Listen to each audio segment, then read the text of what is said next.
अभी तक किसानों के लिए सबसे बड़ी समस्या थी कि अगली फसल के लिए समय कम होता है और उस पराली से निजात कैसे पाए, उसके लिए समस्या बनी हुई थी। तो वो किसान उसको पराली को जलाता था।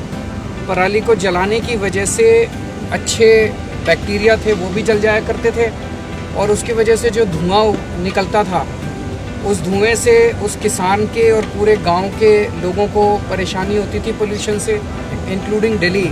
पूरे नॉर्दर्न इंडिया में फैल जाता था, जिसकी वजह से सबके स्वास्थ्य के ऊपर प्रभाव पड़ता था। सब लोग प्रदूषण से पीड़ित रहते थे।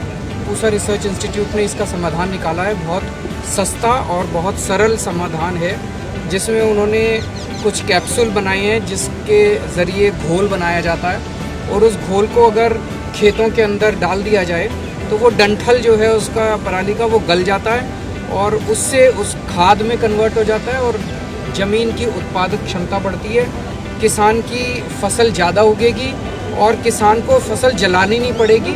700 के 700 हेक्टेयर ज़मीन के ऊपर दिल्ली सरकार इस बार अपने खर्चे पे, किसानों को कोई खर्चा नहीं करना, किसान को बस सहमति देनी है कि आप मेरे खेत पे कर दीजिए और दिल्ली सरकार जो है वो फ्री में उसका घोल भी देगी और उसका छिड़काव भी हम लोग कर रहे हैं और उसकी प्रक्रिया आज शुरू हो गई है। घोल बनाने का जो तैयार करने का जो कार्यक्रम है ये 7 दिन तक चलता है। इसमें गुड़ और बेसन डाल के फिर उसको 4 दिन तक उसको रखा जाता है और तो ये 7 दिन के बाद ये घोल तैयार हो जाएगा और 11 तारीख से दिल्ली में अलग अलग खेतों के अंदर हम लोग इसका छिड़काव शुरू करेंगे।